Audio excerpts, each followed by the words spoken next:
ایک زوردار کپکپی نے اسے ہلا ڈالا اور وہ جو بھاگنے کا سوچ رہا تھا بھاگ پڑا، کار بھگا لے گیا۔ داؤد ارسلان اسکائی ڈائیونگ کا شوقین اب بھاگ رہا تھا، اس کا مڑا توڑا وجود اور سڑک پر پھیلتا خون چھوڑے جا رہا تھا۔ 1 گھنٹے میں وہ گھر تھا، کانپ رہا تھا۔ کیا ہوا؟ گارڈ نے کار کو سامنے سے دیکھ کر پوچھا۔ اس نے گارڈ کی طرف دیکھا، جواب نہیں دیا۔ شاور کے نیچے 15-20 منٹ کھڑا خود کو ٹھنڈا کرنے کی کوشش کرنے لگا۔ دماغ میں سنسناہٹ ہو رہی تھی۔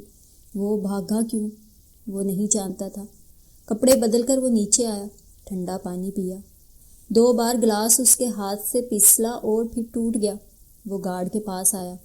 مجھ سے ایکسیڈنٹ ہو گیا ہے۔ کتنا زخمی ہوا وہ کنپٹی رگڑنے لگا۔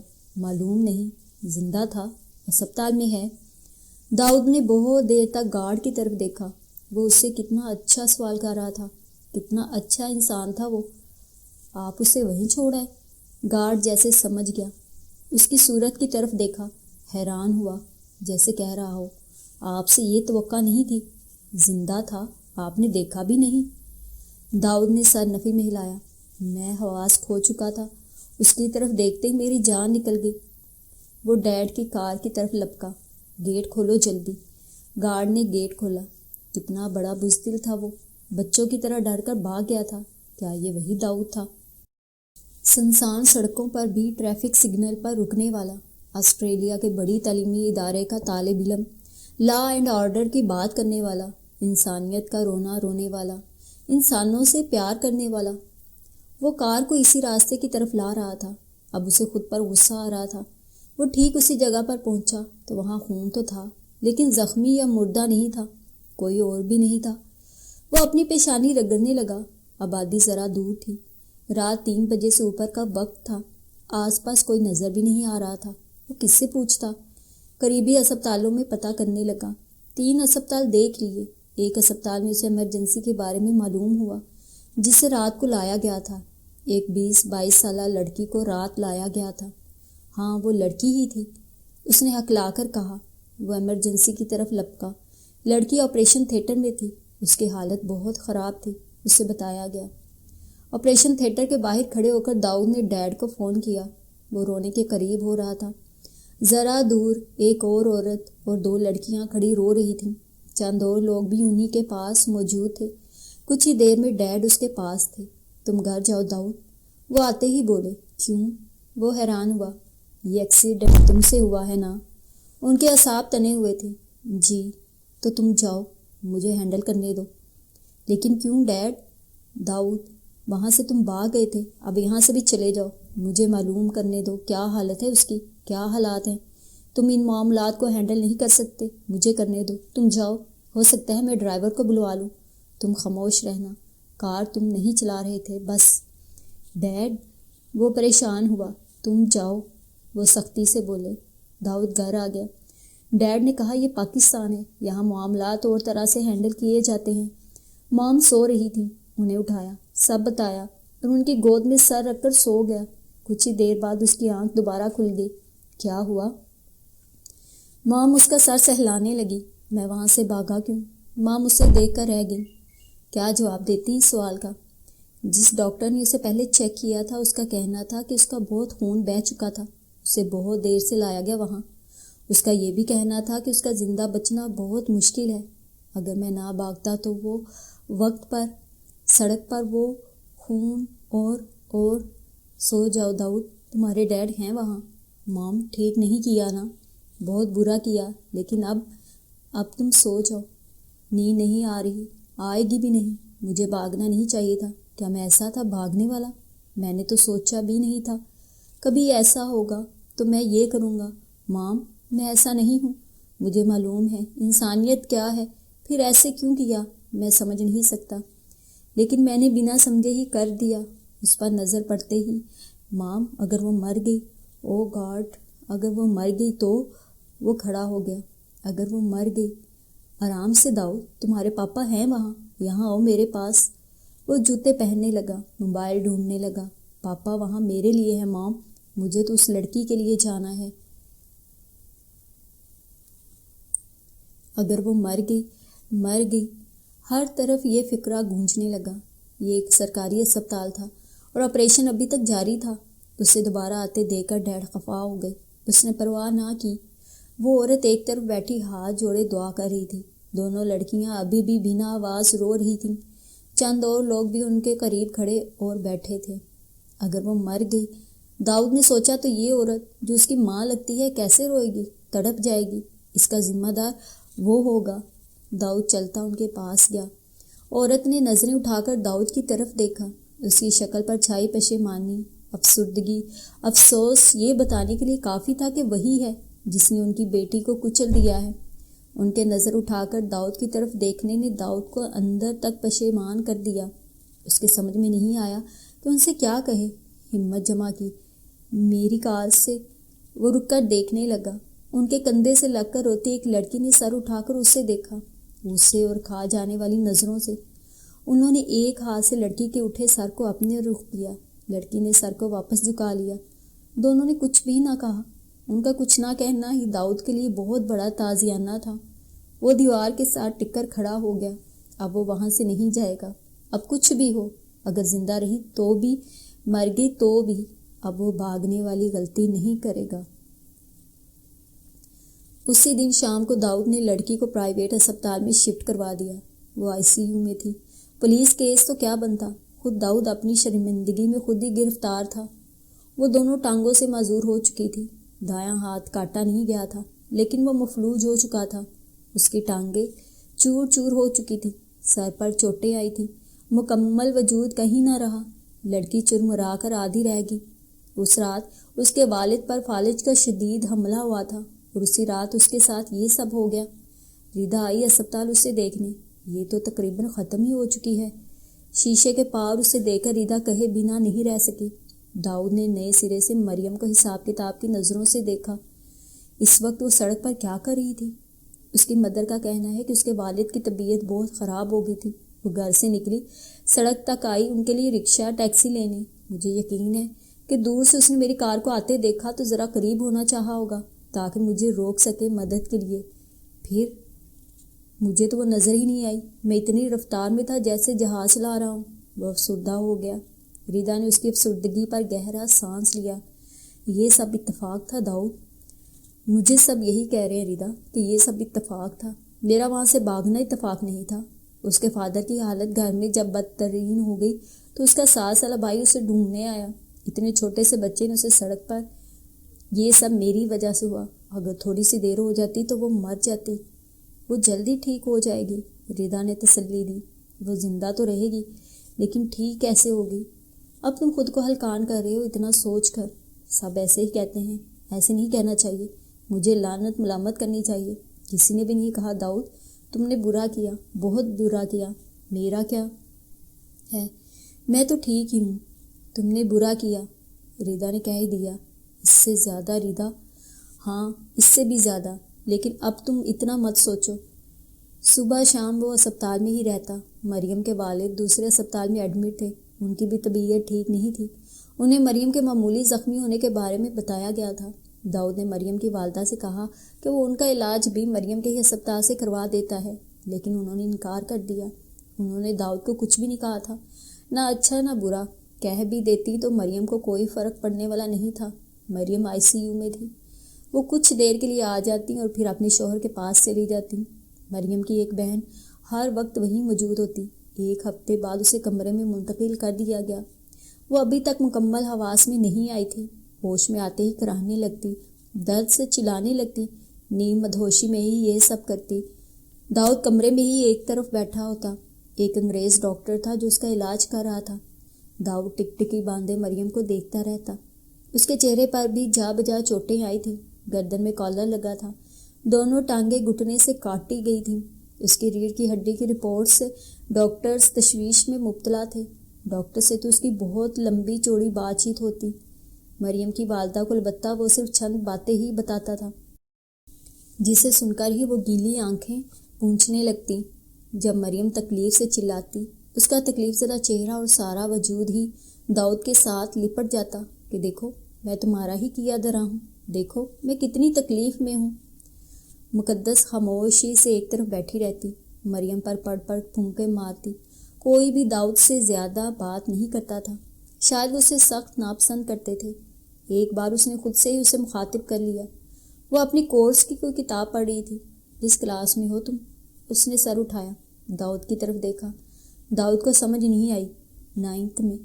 وہ مسکرائی تو داؤد بھی مسکرانے لگا۔ اور یہ؟ داؤد نے مریم کی طرف اشارہ کیا۔ وہ مقدس سے 1-1.5 سال بڑی ہی لگتی تھی۔ یہ اسکول میں پڑھاتی ہیں؟ یہ ٹیچر ہیں؟ داؤد حیران رہ گیا۔ جی، گھر کے قریب ہی اسکول ہے وہاں۔ تمہارے ابو کیسے ہیں اب؟ وہ ویسے ہی ہیں۔ مقدس کا منہ تر گیا۔ پچھلی بار بھی مہینوں ایسے ہی بیمار رہے تھے۔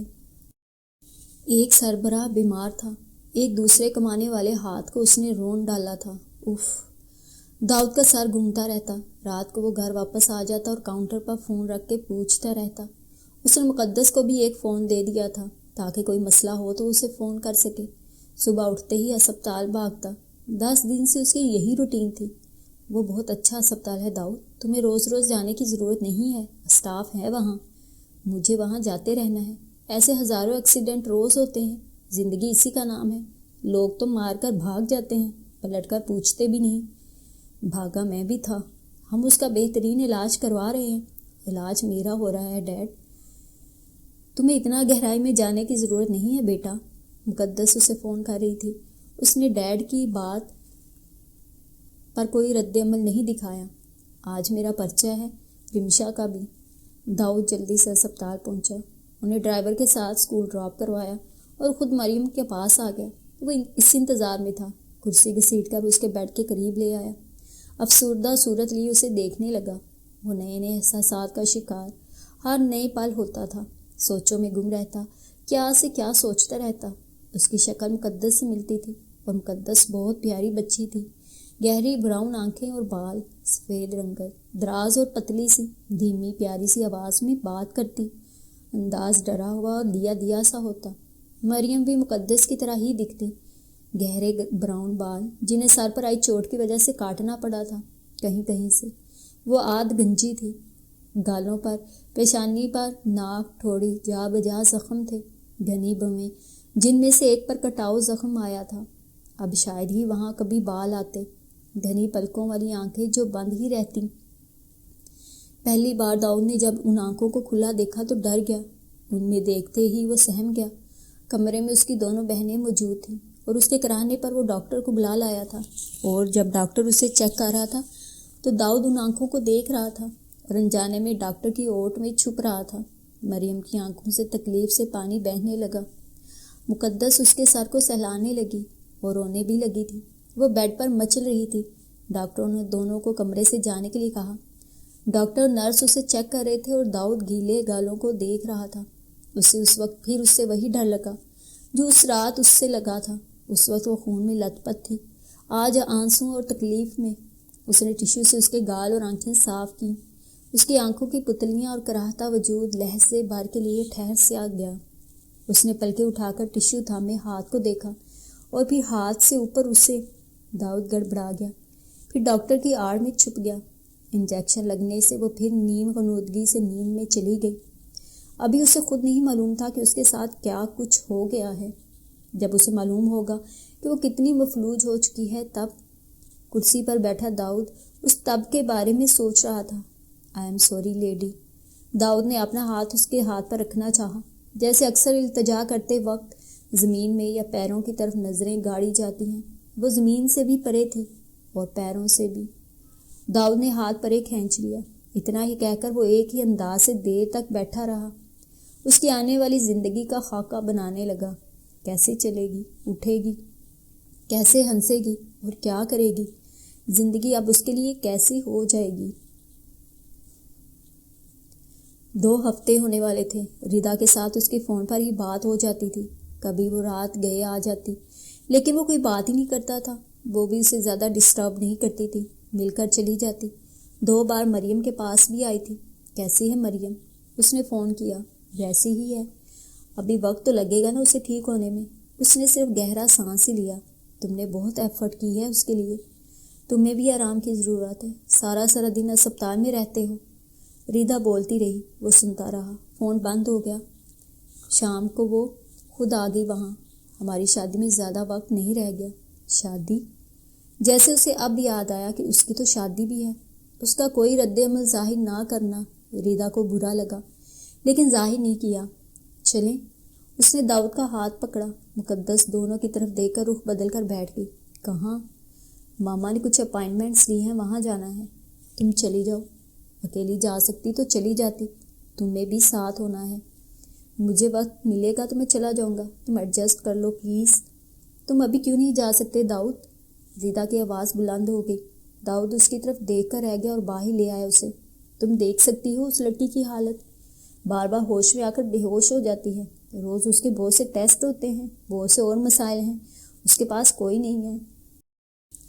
اس کے فادر بھی بیمار ہیں، مدر بھی اس کے ساتھ نہیں ہے. وہ چھوٹی سی بچی رہتی ہے پاس، تو اس کی حالت، اس حالت کے ذمہ دار کو تو یہاں ہونا ہی چاہیے نا. سٹاف ہے یہ سب کرنے کے لیے. ریدا کا مزاج بگڑنے لگا. میں یہ سب خود کرنا چاہتا ہوں. تو تم میرے ساتھ نہیں آ رہے؟ ابھی بہت وقت ہے ہمارے پاس. وہ چڑ گیا. وہ وقت بھی نہیں رہے گا اگر تم یہیں بیٹھے رہے. ریدا غصے میں چلی گئی. اس کے انداز پر داؤد کو غصہ آ گیا اور 2 دن اس سے کوئی بات نہیں کی. 2 دن بعد رات کو وہ اس کے گھر آئی. وہ سو رہا تھا. اسے اٹھایا. تم کیا کر رہے ہو داؤد؟ مجھ سے کیوں ناراض ہو؟ میں ناراض نہیں ہوں. ناراض انداز اپنائے اٹھ کر واش روم میں جا کر آنکھوں پر پانی مارنے لگا اور کاؤچ پر آ کر بیٹھ گیا. ریدا اس کے پیچھے پیچھے ہی تھی. وہ بھی بیٹھ گئی. تم نے مجھے فون نہیں کیا. میرا فون نہیں اٹھا رہے، ملتے بھی نہیں. مجھے نہیں معلوم یہ سب کیوں ہو رہا ہے. وہ جھنجھلا گیا. تم ایسے کبھی ناراض نہیں ہوئے. میں 2 راتوں سے سو نہیں سکی اور میں کئی راتوں سے سو نہیں سکا. کیا تمہیں معلوم ہے اس حادثے کو تم نے سر پر سوار کر لیا ہے؟ ایسے بات نہ کرو جیسے میں نے گن سے صرف ایک چڑیا کو زخمی کر دیا ہے یا کسی چونٹی کو مسل دیا ہے بس. تو تم کیا چاہتے ہو؟ ہم سب کیا کریں؟ انکل نے تم نے اتنا کچھ تو کیا ہے، اور کیا چاہتے ہو؟ ٹھیک ہے، داؤد نے کہا. یہ وہ تب کہا کرتا تھا جب اسے مزید بات نہیں کرنی ہوتی تھی. تم مجھ سے ناراض کیوں ہو؟ مجھے اسپتال میں تمہارا انداز اچھا نہیں لگا تھا. تمہیں تو سمجھنا چاہیے کہ میں کیوں ہوں وہاں. میں تمہیں اپنے ساتھ لے جانا چاہتی تھی بس. نہیں، تم اوب گئی تھی. تمہیں بھی لگتا ہے کہ بس بہت ہو چکا، بہت کر لیا داؤد نے. اگر اس کی جگہ تم ہوتی، کیا میں ایسے تمہیں چھوڑ کر چلا جاتا؟ ریدا نے بے یقینی سے داؤد کی طرف دیکھا. اسے غصہ آ گیا. مجھ میں اور اس میں فرق ہے داؤد. کیا فرق ہے؟ ریدا اور بے یقین ہو گئی. تم نہیں جانتے؟ کیا تم دونوں انسان ہی ہو؟ انسان تو کروڑوں اور بھی ہیں. ریدا کی آواز نم ہو گئی. فرق تو تعلق کا ہے. یہی بات. ٹھیک کہا. لاکھوں اسپتالوں میں پڑے ہیں، ان میں اور مریم میں میرے لیے یہ فرق ہے کہ وہ میری وجہ سے وہاں ہے. میرے اندر بے سکونی بڑھتی جا رہی ہے اور تمہیں اندازہ نہیں ہے میں پھٹ پڑنے کے قریب ہوں. جب اس کی طرف دیکھتا ہوں کیسا محسوس کرتا ہوں بیان نہیں کر سکتا. وہ سب تمہاری غلطی نہیں تھی. یہ تسلی مجھے سب دے رہے ہیں. مجھے خود کو بھی یہی تسلی دینی چاہیے، لیکن دے نہیں سکتا اب. میری کار ہوا سے باتیں کر رہی تھی. سڑک سنسان دیکھ کر میں نے اس کار کو جہاز بنا لیا. سیڑھی اٹھانے کے لیے نیچے جھکا اور کیا سنو گی؟ مجھے شرم آتی خود کو یہ کہتے ہوئے کہ صرف میری غلطی نہیں تھی. وہ کار کے سامنے آئی. وہ کیوں آئی؟ وہ سڑک پر کیا کر رہی تھی؟ قصور صرف میرا نہیں ہے. اگر اس کی جگہ میں بیڈ پر ہوتا تو میں سب کا قصور نکالتا، سڑک بنانے والے اور گاڑی بنانے والے کا بھی. میں دونوں ٹانگوں سے معذور ہو جاتا تو شاید ساری دنیا کو آگ لگا دیتا. وہ بھڑک اٹھا. تم الٹا سوچ رہے ہو. ریدا اس کے انداز پر خائف ہو گئی. اگر یہ الٹا ہے تو میں آج کل یہی سوچ رہا ہوں. تم مجھ سے محبت نہیں کرتے کیا؟ وجہ کوئی بھی ہو، شک محبت کی طرف ہی جاتا ہے. ریدا کا انداز شک لیے ہوئے تھا. داؤد نے اس کا ہاتھ تھام لیا. کیا اب میں تمہیں یاد نہیں آتی؟ داؤد نے اس کا دوسرا ہاتھ بھی تھام لیا. اب تم الٹا سوچ رہی ہو. ریدا مسکرائی ضرور، لیکن مطمئن نہیں ہوئی. تمہارے پیپرز کیسے ہو رہے ہیں؟ ٹھیک ہی ہو رہے ہیں بس. آپ کو پتہ کل ساری رات آپ ہی باتیں کرتی رہی ہیں مجھ سے. مقدس کو جیسے یاد آ گیا بتانا. ریلی؟ اتنی اہم بات وہ اتنی دیر سے بتا رہی تھی. جی. کیا باتیں؟ دونوں سرگوشی کی صورت بول رہے تھے. پہلی بار مریم اپنی نیند سے سوئی تھی. ابو کی باتیں، رمشا احمد کی، میری. اچھا. داؤد جاننا چاہتا تھا کہ حادثے کے متعلق کیا بات ہوئی. رو رہی تھی بہت، کہہ کر مقدس خاموش سی ہو گئی. داؤد سوچ سکتا تھا کہ وہ کتنا روئی ہوگی. پھر روتے روتے سو گئی. پوچھا نہیں. جو سب ہوا پوچھا تھا، میں نے بتا دیا، اماں نے سمجھا دیا تھا کہ کیسے تسلی دینی ہے انہیں۔ بہت سمجھدار ہیں آپ بھی۔ مقدس اپنی کتاب پڑھنے لگی، شاید کتاب کی آڑ میں اپنے آنسو چھپانا چاہتی تھی۔ رو دینے کے قریب ہو گئی۔ داؤد کا دل چاہا اس کے قریب بیٹھ کر اسے تسلی دے۔ میں نے بہت برا کیا تمہاری بہن کے ساتھ۔ مقدس چونکی۔ اماں کہہ رہی تھیں ایسے ہی ہونا تھا، ہو گیا۔ اب الزام دینا ناشکری ہوگی، میری وجہ سے ہوا سب، آپ نہ ہوتے کوئی اور ہوتا، ہونا تو یہی تھا۔ اماں نے کہا کچھ چیزوں سے بچاؤ ممکن نہیں، جیسے موت سے۔ داؤد کو یہ فلسفہ اچھا لگا، اس پر یقین رکھنے والے بھی۔ مریم کی پلکیں لرز رہی تھیں، وہ ایسے ہی لرزتی رہتی تھیں جیسے بند آنکھوں کے پار وہ کسی چیز سے نبرد آزما ہو۔ کتاب ایک طرف رکھ کر مقدس نماز پڑھنے لگی۔ وہ بیڈ کے عین سامنے رکھے صوفے پر بیٹھا تھا، انجانے میں مریم کو دیکھ رہا تھا، مگر اپنی ہی سوچوں میں گم تھا کہ اس کی آنکھیں کھلیں، دونوں کی نظریں عین ملیں۔ داؤد نے فوراً نظریں چرا لی۔ اتنی سی دیر میں ہی اس نے اس کی آنکھوں میں غم و غصہ دیکھ لیا تھا۔ اسے سمجھ نہیں آئی کہ کیا کرے، اٹھ جائے، اس کے پاس جا کر حال احوال پوچھے یا نظریں چرا کر وہیں بیٹھا رہے۔ مریم نے آنکھیں بند کر لی۔ وہ اٹھ کر اس کے پاس آیا۔ کیسی ہو مریم، درد تو نہیں؟ میں ڈاکٹر کو بلا لاؤں؟ اس نے کوئی جواب نہیں دیا۔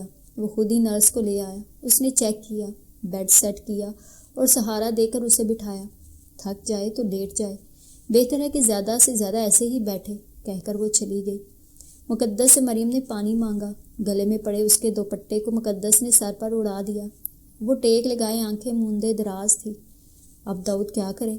ایک پہاڑ اسے اپنے سر پر رکھا نظر آنے لگا۔ کوئی کام کبھی اسے اتنا مشکل نہیں لگا تھا جتنا اس سے بات کرنا، اس کا سامنا کرنا لگ رہا تھا۔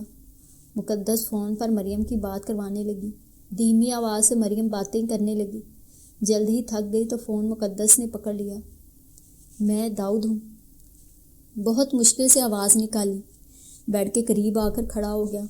اس نے آنکھیں کھول کر دیکھا۔ آنکھوں میں پھر وہی غصہ، غم، گہری براؤن آنکھیں، افسردہ سوگوار۔ میری کار سے آپ کا ایکسیڈنٹ ہوا تھا۔ اس نے فوراً آنکھیں موندی اور سانس ایسے لی جیسے کہا ہو دور ہو جاؤ۔ اس انداز پر داؤد کی رہی سہی ہمت بھی جاتی رہی۔ وہ کمرے سے نکل آیا، کار لے کر ادھر ادھر گھومنے لگا۔ سمجھ نہیں آ رہا تھا کہ اس کے لیے کیا کرے۔ اس کے لیے سب کچھ کر کے بھی صفر ہی تھا۔